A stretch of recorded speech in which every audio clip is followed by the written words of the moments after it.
Nilipokuwa darasa la kwanza la Kiswahili, walimu huwa angesema ukiuliza swali sema je.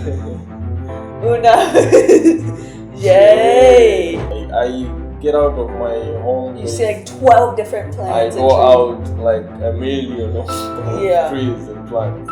And you people don't get to see that. You wake up in the morning, go to work, what you see is only skyscrapers, tall buildings, just and if there's a plant and something, ukitaka kuenda sijui wapi to a mountain to go hiking, utaendesha gari at least like at least an hour mpaka umetoka jijini umefika nje kidogo. Too much more, that's 25,000 Tanzanian shillings. Take note of that. That is only tikiti maji. And it won't taste good. Only tikiti maji. It won't taste good, so don't try. It won't taste good. Like the one that you have. Karibu kwenye Bongo Bila Borders. Na hii ni episode ya 12. Na leo kama kawaida mimi ni Sabai, niko na Alexa. Alexa, mambo vipi? Poa. Leo mimi na Alexa tutazungumzia jambo linaitwa safari ama kusafiri. Na tutazungumzia nini sana leo Alexa? Mambo ya safari. Tutazungumza uzoefu wetu wa kusafiri, experience tulionao na safari mbalimbali za hapa Tanzania na nje ya nchi, na tutaongelea mambo mengi ambayo tumepitia kwenye safari, baadhi ya safari ambazo tumefanya na kila kitu ambacho kinahusiana na jambo zima la safari. Alexa, karibu sana. Asante. Kwa hiyo leo tunazungumzia mambo ya safari na kusafiri. Kwa Kiingereza inamaanisha journey. Watu wengi hawajui hiyo. Wanafikiri safari inamaanisha mambo yanayofanyika Serengeti, Masai Mara, Savo, nyingine. Mostly Serengeti ndo watu wanajua sana kwamba ni safari. Ngorongoro huko Kwetu sio wapi, lakini safari sio hiyo tu. Watu ambao wako nje ya nchi wasifikirie tu kwamba ukisema safari ya unaenda kuona tembo, simba, twiga. Hapana. Alexa leo atatuambia zaidi. Kwa kweli neno la safari linatokea kutoka Kiarabu. Something like safira, something like that. Kwa hiyo safari sio kwenda pale sijui watalii watajui wanaenda, hapana. Kwa hiyo kama wewe ni mzungu anayeongea Kiswahili, jua tu kwamba safari sio hiyo.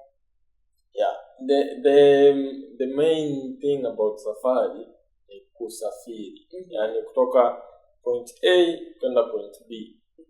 Sawa, lakini the ideology ambayo watu wa nje wanayo kwamba safari ya Tanzania ni kwenda tu Serengeti. It is not right.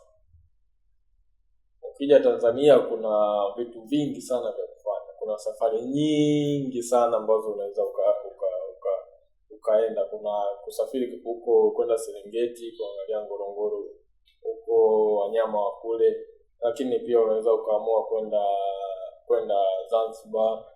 Unaweza ukaamua kwenda hata Mwanza huko ukaangalia milima ya huko Mwanza, ukaangalia ziwa Victoria. Unaweza ukaamua kwenda sehemu tofauti sana. Kwa hiyo safari ziko nyingi, sio za Serengeti tu. Hiyo ndio tunataka kuongea. Pia wazungu wengi wanataka kusema au wanapenda kusema kwamba kama wanaenda Afrika lazima wafanye safari. Lakini sio kila sehemu au kila nchi 54 unayoenda hapa Afrika bara nzima hawezi kuwa na safari. Sio kila nchi. Kwa hiyo usiseme basi naenda Afrika naenda kufanya safari. Kama unafanya hiyo sema nchi unayoenda, sema kama okay, mimi naenda Kenya, nitafika Nairobi, kisha nitapanda gari, nitasafiri kwa sijui masaa 2, 3, 6, 7, 8 mpaka nafika ninapoweza kufanya safari. Kwa hiyo sijapenda hii mtazamo huu, sijapenda.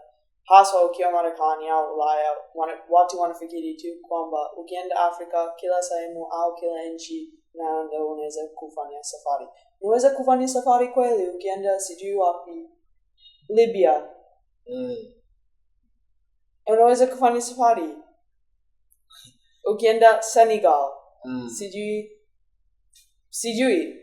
Pengine najua ukiwa Afrika Magharibi unaweza kwenda Cameroon, pengine Nigeria wako nayo. Lakini sijui.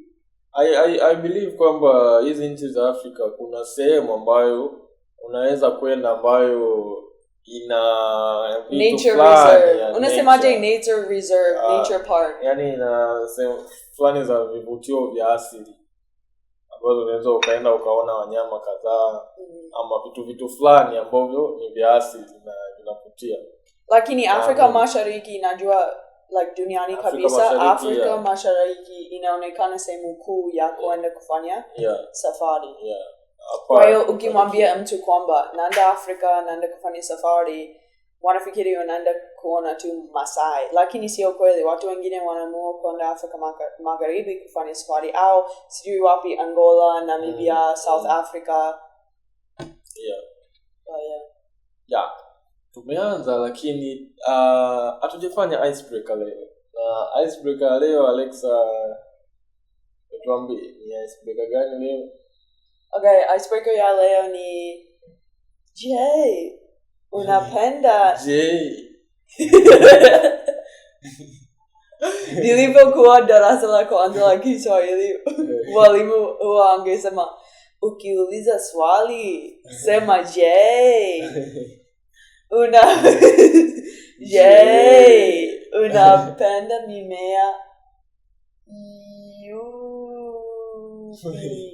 ipi hapa? Mimea wapi? Hapa hivi? Yeah, na kwa nini unaipenda zaidi? Napenda huu hapa. Kwa nini? Nimesahau jina lake lakini Pink Princess. Okay. Ni jina la kweli. Pink Princess? Yeah. Really? Yeah. No. Inaonekana Pink Princess. Okay. Google Pink Princess. Sawa, napenda hii kwa sababu toka niko mdogo mamangu alikuwa anapenda sana kuwa nayo karibu na yani kwenye sehemu yake ya maua. Alikuwa anapenda sana kuwa na hiyo. Yes, the pinky nje. Yeah, the pinky. Pink what? Pink Princess. Kwa hiyo I love that. Okay. Na sababu ni my mom.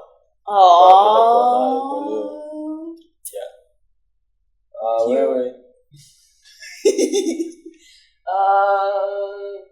hapa kama tungeangalia sehemu nyingine ningeamua tofauti, lakini nadhani hapa hii hapa rangi kijani, rangi ya kijani na manjano.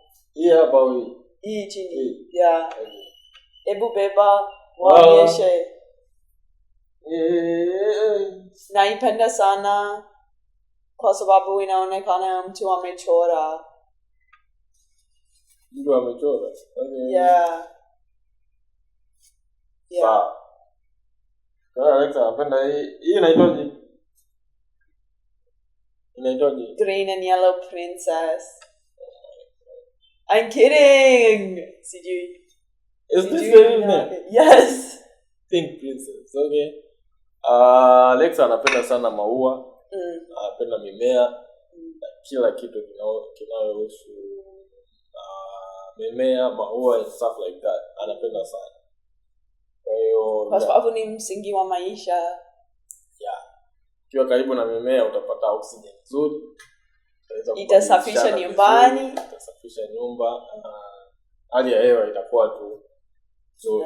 Kwa hiyo turudi kwenye mada yetu ya leo. kusafiri.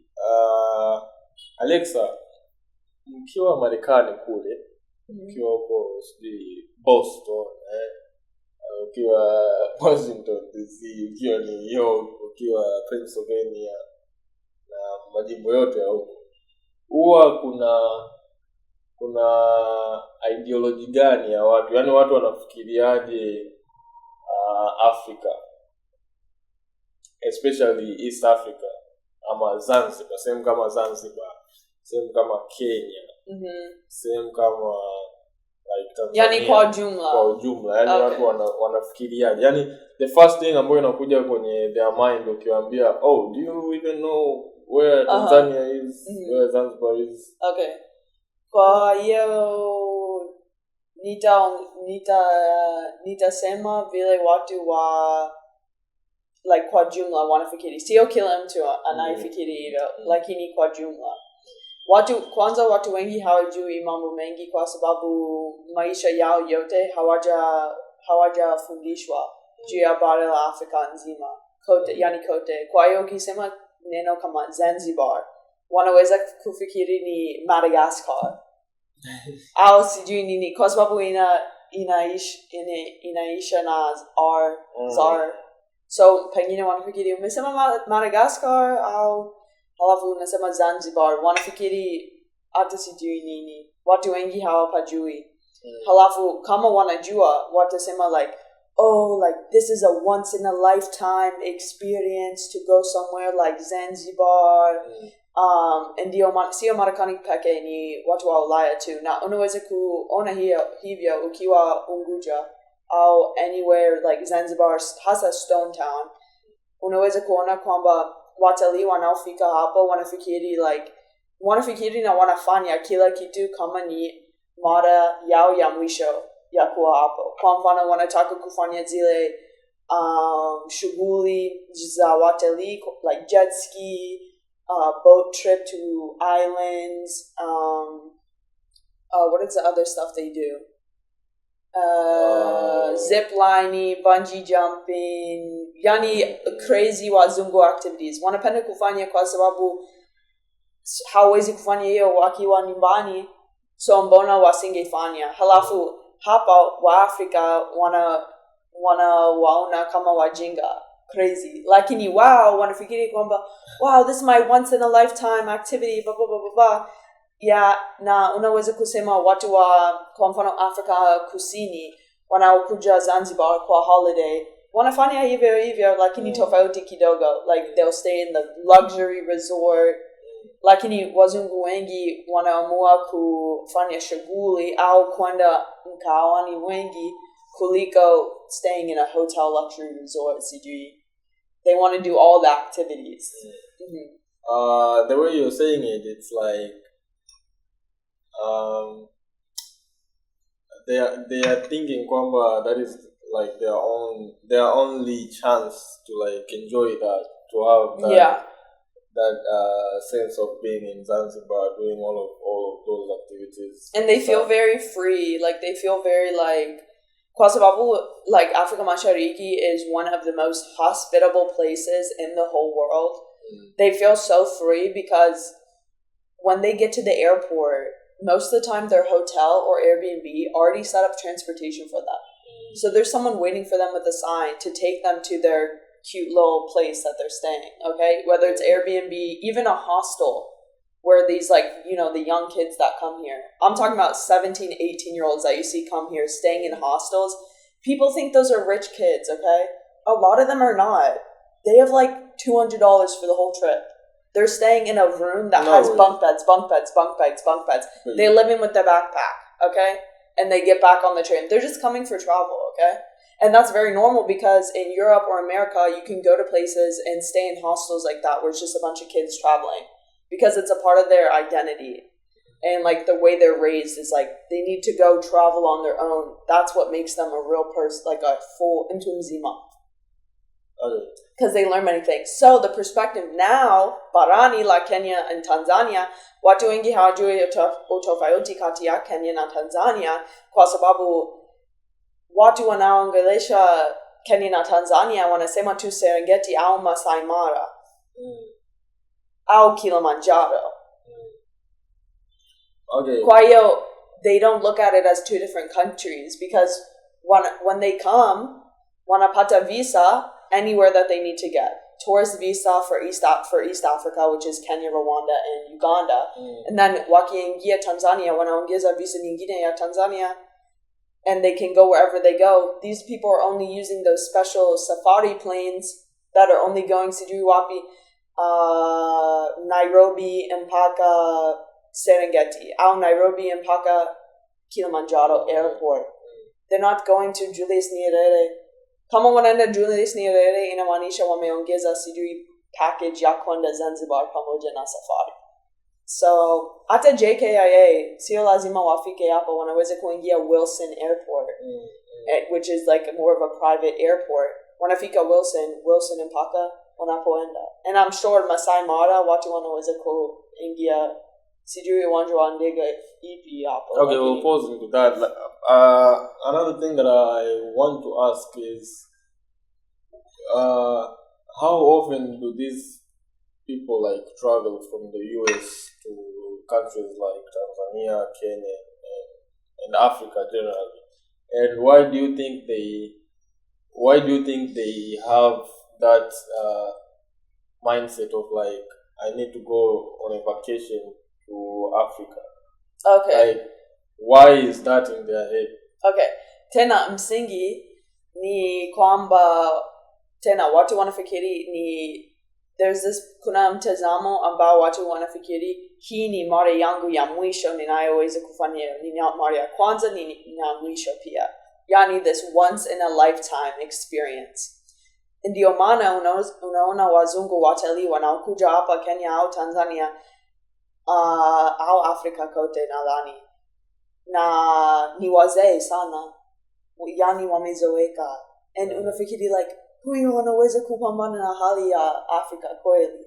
Yani wanafika sijui 60 inawezekana, lakini ukiingia 70 au 80 ni shida. Nawaona uwanja wa ndege kote, nawaona, nafikiri oh my, akipata malaria, hasa kwa sababu wanaenda safari, sio kama wanakaa Dar es Salaam au Nairobi jijini. Hapana, wanaenda kijijini, ndio shida. Kwa hiyo unafikiri kwamba mimi ninachofikiria is like ni kuna ugumu gani? Na sio watu wengi wanaokuja Afrika pia, sio watu wengi. Yeah.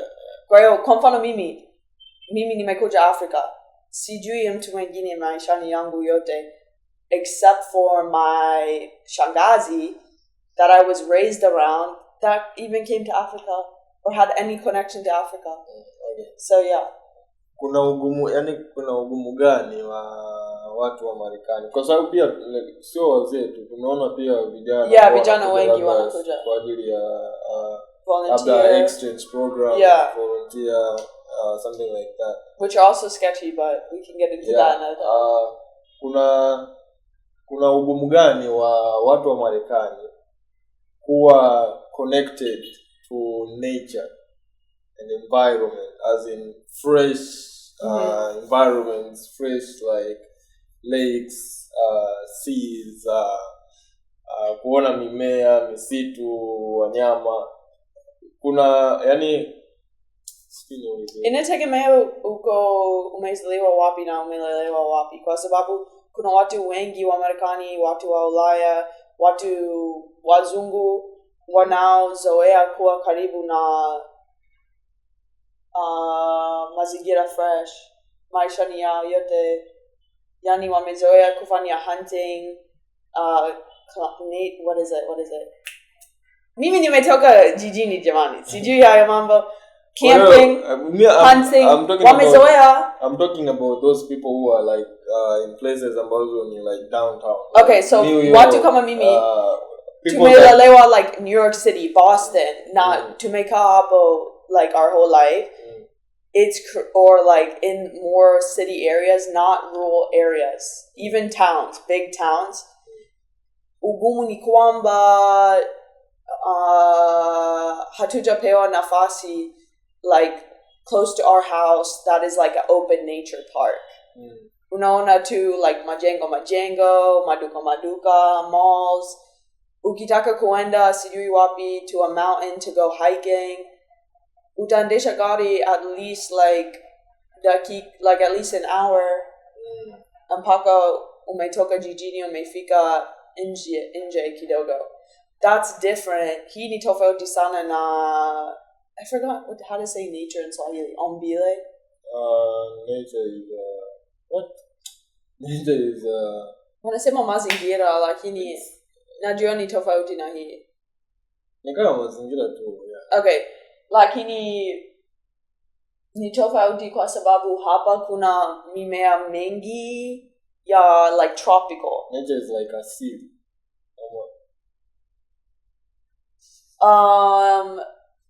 Hebu andika nature ni nini kwa Kiswahili? Kwa sababu ombile ni kama nature ya mtu. Maumbile. Umbile. Umbile. Aumbile. There's nothing like that. Umbile. Swahili. Okay, tutaangalia. Umbile, there's nothing like that. Okay, tutaangalia. Ni umbile. Ama maumbile. Okay. Yeah. Aumbile. Aumbile. Nothing like that. How is it? It's umbile. Na inamaanisha nini? Like nature ya mtu. Yeah, the anatomy. Like anavyokaa. Yeah. Okay. So, ni tofauti sana hapa kwa sababu pia tulipolelewa kama kuna miti au mimea yamepangwa yote. So they're not naturally there. Like sio mimea ya kiasili. Artificially like no, they're not artificial plants, but like kwa mfano like this aloe plant. Oh, okay. It was planted there. Okay. And like in the city there's a tree that was planted there. Okay. Yeah, it's not like ukija hapa alafu kila mahali unapoangalia kuna msitu au mashamba au unapita sijui kwa mfano ukiwa Nairobi kote ni msituni. Karura forest, like Nairobi all used to be this huge forest. So like when you're in Nairobi driving around, especially ukifika mahali kama Westlands ama sio Westlands, Lakini, like Loresho or Lorosho, halafu Karen, you start seeing all this forest and you're like, wow. Kama vile inakaa ukiwa Magharibi wa Kenya. Kisumu, Bongo, Kakamega, you just see rolling hills of green, like Rwanda. It's like that. And we don't get to see things like that because halafu every kila mti unayoangalia ni tofauti kabisa. Kwa sababu there hasn't been like forestry there. It happens, lakini the parts that are forested are still having all the indigenous plants that are keeping biodiversity alive. Shida yetu ni kwamba Marekani hakuna biodiversity na kama ipo imepunguzwa for the last at least 100 years. Okay. So this is something that you can see in any nature documentary. The lack of biodiversity is killing the global north. And places like Sub-Saharan Africa, biodiversity, iko hapo, na iko juu. Yeah, so I think that's the difference about we have like us people in Africa compared to people in the US. Because we get to see all of this stuff like every single day. I get out of my home. You see like 12 different plants. I go out like a million of trees and plants. And you people don't get to see that. You wake up in the morning, go to work, what you see is only skyscrapers, tall buildings, just paved roads. And if there's a plant like and something small like this, and you're like, yeah. Okay. So I think kwa nyie, kujisikia furaha au kujisikia vizuri, you're like, I need to go to Africa to see nature specifically. I need to see bahari, nataka nione mimea, natakiwa nione maua, sijui na vitu kama hivyo. Yeah. At the same time pia sisi we are like, oh my god, I need to go to places in the US. Nataka we are like, I want to see that majengo hayo sehemu ambazo zime like well zimelingana na posta sehemu ambazo ziko kama posta Times Square places kama hizo like I hope one day I wish one day I would go there. Kwa hiyo I think that's the extreme that we have hizi pande mbili. Lakini kuna watu wengi ambao wanataka lakini kwa kweli nachanganyikiwa kwa sababu kuna watu wengi wanakuja Marekani kwa ajili ya kuona nature pia. Kwa mfano ukiacha pwani ya Marekani ya Mashariki, ukiingia to the western part, we have a lot of nature parks and reserves. We have like Wamarekani wanatazama video hii. They will be like, what's wrong with her? She can't name the parks. There's this thing called Old Faithful, which is like the oldest natural geyser in like all of America. And there's a huge park connected to it, but I forget what it's called. It's in like places like Wyoming. I literally forget what it's called. That's like a really big deal in America. And like all around there, Colorado is like known for a lot of nature. Places in the Pacific Northwest, Washington, Oregon. What is going on in Oklahoma? I keep asking you this every Oklahoma is the middle of it's the middle of America. I've never been there, nor do I really feel motivated. Is there it's no nature landlocked. No, it's there. Literally known as like the state that has like rolling tumbleweeds. Do you know what tumbleweeds are? Tumbleweeds are the things that's like, it's so dry outside that sticks or whatever get from the wind gets all mixed up together, and then you see them rolling by. That's how I was raised thinking what Oklahoma is. I don't know what they're doing now. Okay. It's probably chilling. It's something like Texas. Okay, so Colorado, they have like good nature and stuff. Well, like basically, Kila Jimbo has good nature. You just have to go to that. Like in New York, you have the Adirondacks. Iconic. Iconic. Massachusetts, like New England has amazing nature. But like also if you go to like southern, like southeastern United States, you have Florida, which has the Everglades, which has like alligators, crazy snakes, like pythons and stuff. Disgusting. Flamingos, I think. They have like a bunch of different crazy animals down there. So okay. Yeah, so you can also see nature there, but it's different. It's not like you're seeing these huge monstera plants that are like indigenous to this part of Africa. Or remember that big tree that we saw in Uganda where it's like a huge tree, but then it has the green and white, and yellow vine around it? Like the stuff you see here literally looks like it's out of like a Tarzan movie. And you're like go to Usambara Mountains in Tonga. When you're driving past those mountains, you're like this. Oh my. Nimeingia filamu ya Avatar jamani. And na watu wanaishi hapo. Yeah. Alafu kuna in their neighborhood, those people's neighborhood, because nimeingia hapo. In those people's neighborhood, they have the most amazing waterfall you've seen in your life. Yeah. Their neighborhood. That place has like yani waterfalls like everywhere. Every single day. That's their neighborhood. Yani they shuka from the milima kidogo from their little cute house. Okay, that by the way, they don't pay for water. It's fresh from the mountain, okay? They shuka kidogo. The kids are at the waterfall playing. Yeah. And wazungu wanaofika hapo, they're like taking pictures with it, like hawajawahi kuona kitu kama hicho. Hata kama kuna waterfalls Marekani, I'm telling you, it's so different. You're like, wow. And halafu, it actually feels clean. I feel like Marekani, the nature feels polluted.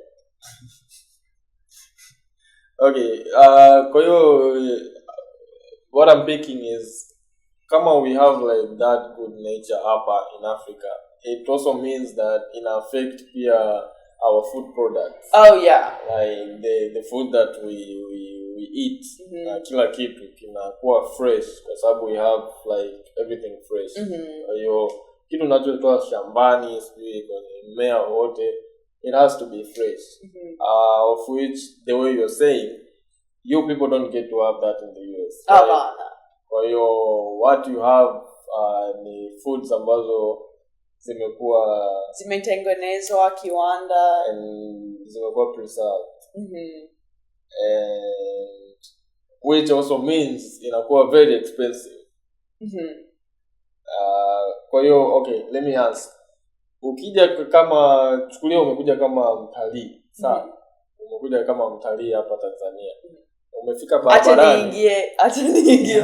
Kwa sababu mimi ni mwenyeji, kwa hiyo acha niingie. Umefika barabarani, unapita like mama mboga. Same kama just yani barabara tu ambayo labda ni ya mtaani. Yeah. Ukaona pembeni watu wanauza huyu mama anauza sijui embe, huyu mwingine anauza tikiti maji, huyu mwingine anauza sijui tango, and you look at them, they're like all fresh and clean. Ukiulizia unaambiwa embe labda 1,000, 1,500, 2,000. Unaulizia tikiti unaambiwa the whole thing is like 3,000, half of it is like 1,000. Yeah. Unafikiriaje akilini mwako? Maria kwanza nilikuwa na uzoefu huo was like one of the happiest moments in my entire life.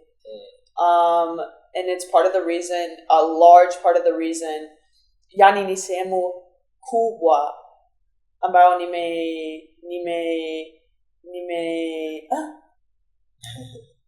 imenisababisha kuhama hapa, kuendelea maisha yangu hapa. Kuhamia hapa, kuendelea maisha yangu hapa, kwa sababu naweza kwenda nje, naweza kununua matunda fresh, any type that I want, sweet, ripened, yani imeiva tayari, any type for a reasonable price, and naweza kujua mtu ambaye anauza matunda mtaa wangu halafu yupo hapo kila siku, so ni kama namsaidia mtu na biashara yake, halafu pia nimepokea matunda mazuri sana, matamu sana, kwa bei nafuu. And najua kwa kweli nikisema ni bei nafuu sio sahihi, kwa sababu like Watanzania hawana ile comparison ya bei. Wanaona tu kwamba tikiti ni 3,000 sijui au embe ni 1,000. But looking at the comparison, kama kwa mfano unalipwa na US dollars, unaweza kuona utofauti. Halafu, you're buying so expensive fruit in the US and it's not even ripened or sweet. How much it tastes like water. How much is like one watermelon? I've seen places selling a whole watermelon for something like $10. $10, that's something like 25,000 Tanzanian shillings for one watermelon. And it can go up from there. If it's organic, you eat 15. One. Yeah. One. In hasa ukiwa jijini, which is confusing. Like which is so confusing about here, because like ukiwa jijini, most of the time matunda is cheaper than ukiwa kijijini, which doesn't make sense because it's like doesn't all the matunda come from kijijini? So ukienda kijijini, it's expensive than that. It's supposed to be cheaper. If you're in the village, it's supposed to be cheaper. But most of the time, I think they're just the same price because they're all government like regulated standard prices. But I don't know. That could be a lie. Or not government, on market.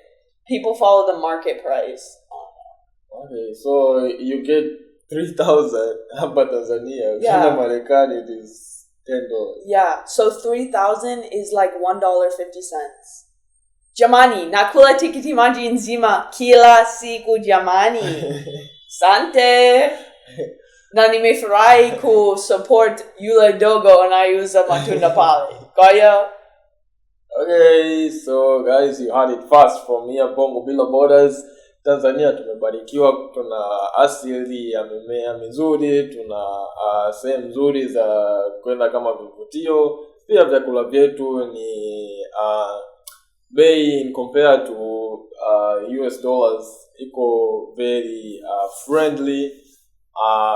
Kwa hiyo kila kitu tumebarikiwa, na tunashukuru sana kwa kwa kila jambo. Tunashukuru kuzaliwa Tanzania, Na pia nyinyi ambao mnaenda huko Marekani, take note kwamba tikiti maji moja ni $10. That's 25,000 Tanzanian shillings. Take note of that. That is only tikiti maji. And it won't taste good. Only tikiti maji. It won't taste good, so don't try. It won't taste fresh as the one that you have here in Tanzania. Kwa hiyo take note of all of that. Ukienda kwenye vitu vingine sijaulizia, lakini kama tikiti maji ni hiyo, sasa ukianza kuulizia vitu kama a bag of oranges. Okay, this is a good one. Yeah. A bag of oranges, most of the time they weigh it. Okay?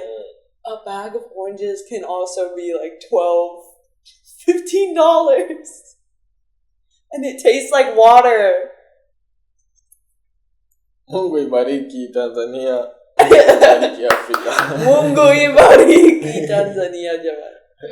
Kwa hiyo hiyo ndio episode yetu ya leo.